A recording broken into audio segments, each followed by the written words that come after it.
Apa tuntutan kita, kawan-kawan? Naikkan upah layak secara nasional.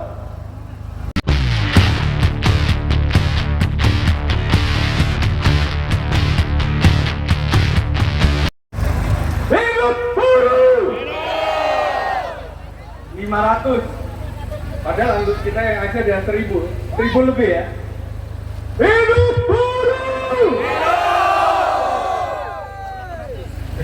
1.500. Ya, kawan-kawan yang saya hormati, semua perwakilan kaum buruh atau pekerja dari berbagai daerah yang hari ini hadir di gedung Kementerian Ketenagakerjaan Republik Indonesia. Salam hormat setinggi-tingginya buat seluruh kawan-kawan yang hadir. Aplaus buat kawan-kawan semua.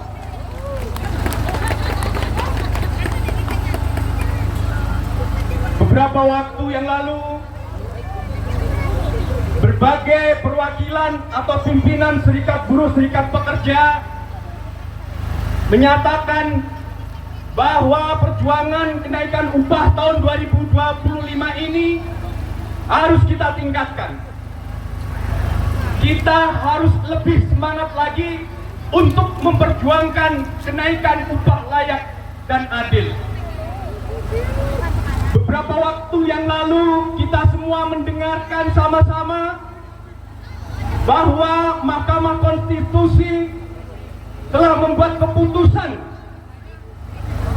yang membuka peluang atau membuka potensi bagi kaum buruh untuk memperjuangkan kenaikan upah layak.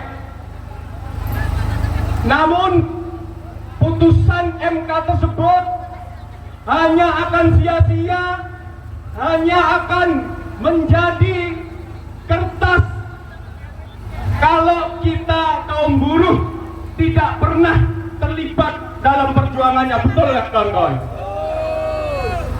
Sebab apa?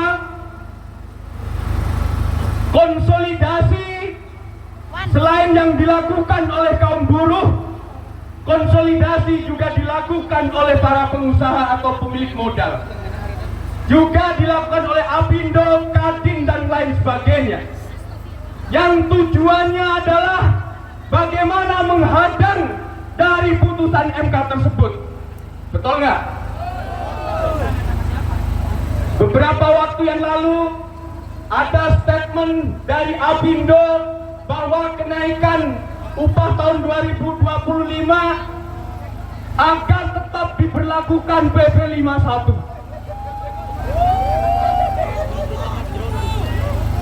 Padahal jelas kalau kita kaum buruh berpendapat bahwa PP 51 seharusnya sudah tidak bisa diberlakukan.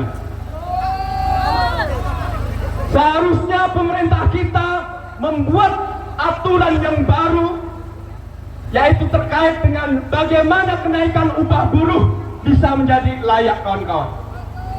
Tapi faktanya sampai dengan hari ini belum ada keputusan atau aturan yang dibuat oleh pemerintah, khususnya adalah terkait kenaikan upah tahun 2025. Hari ini kita sengaja hadir di depan gedung Kementerian Ketenagakerjaan, yaitu untuk menyampaikan tuntutan kita. Apa tuntutan kita, kawan-kawan? Naikkan upah layak secara nasional.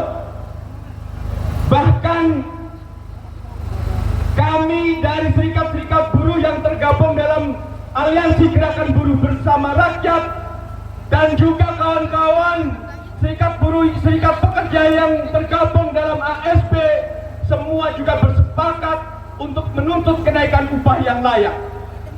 Namun upaya perjuangan kita tentu tidak mudah, karena tadi dari pihak pemilik modal, dari pihak Apindo juga berlomba-lomba untuk menghadang aturan yang berpihak kepada buruh. Betul! Buruh bersatu! Tak bisa.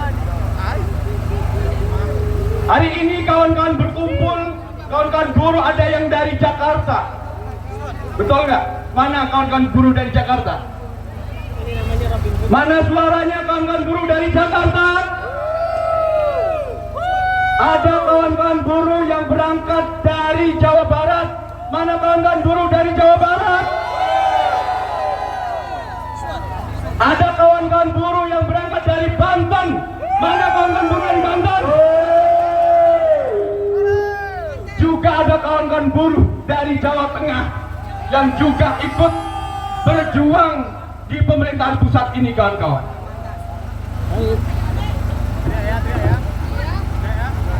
Gerakan Buruh Bersama Rakyat memandang bahwa upah sebagai urat nadi kaum buruh. Oleh karena itu, ketika pemerintah, ketika presiden menyatakan bahwa situasi negara kita mengalami krisis finansial, atau bahkan di negara-negara lain juga terjadi krisis, maka seharusnya upah buruh dinaikkan yang tinggi. Betul nggak kawan-kawan? Seperti yang disampaikan oleh kawan tadi dalam orasinya, kawan Daeng, bahwa kenaikan upah tentu untuk menjaga daya beli kawan-kawan buruh dan juga masyarakat secara umum. Dan praktek itu banyak diberlakukan di negara-negara lain. Ada di negara-negara di Amerika Latin, di Eropa, di Afrika, di Asia. Banyak negara-negara yang justru pada saat situasi krisis justru upah buruh harus dinaikkan. Bukan malah PPN-nya yang dinaikkan. Betul nggak kawan-kawan? Beberapa waktu yang lalu pemerintah mengumumkan bahwa di bulan Januari akan ada kenaikan PPN dari 11% menjadi 12%. Apakah kawan-kawan tahu bagaimana dampak dari kenaikan BBM?